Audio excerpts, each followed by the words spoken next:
When Lasley first appeared in court on Monday, his attorneys asked for these hearings. The first one was to establish probable cause, the second to determine if he could be released on bail.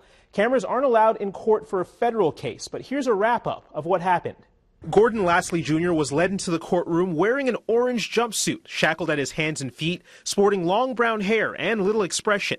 The day started with the preliminary hearing. In that, the government has to prove probable cause for the case to proceed. FBI agent Scott Irwin took to the stand to talk about February 5th. According to Irwin and criminal complaints, Lasley was smoking marijuana at his parents' house with his girlfriend. After she left, he killed his parents with the machete. He later called both his girlfriend and his brother to confess to the crime. He eventually showed up at his brother's house, covered in blood, driving his mother's car. Ultimately, the judge decided there was enough probable cause to move forward with the case. Next up was the detention hearing. Lasley's attorneys asked for their client to be released to his girlfriend, who he has 3 kids with. However, they admit they haven't been able to make contact with her. The judge used several elements to determine whether Lasley was eligible for bail, including the crime itself. The judge said the seriousness of it may present a danger to the community.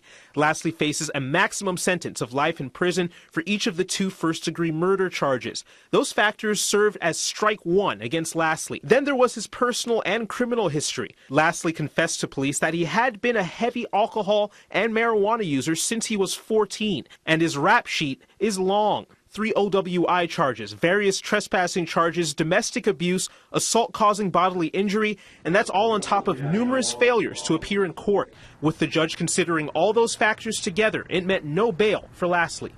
Now the government has less than 30 days to present their case to a grand jury. If the grand jury comes back with an indictment, then the case will go to trial. We'll continue to follow this case as it moves forward. Jason Hackett, Fox 28 News.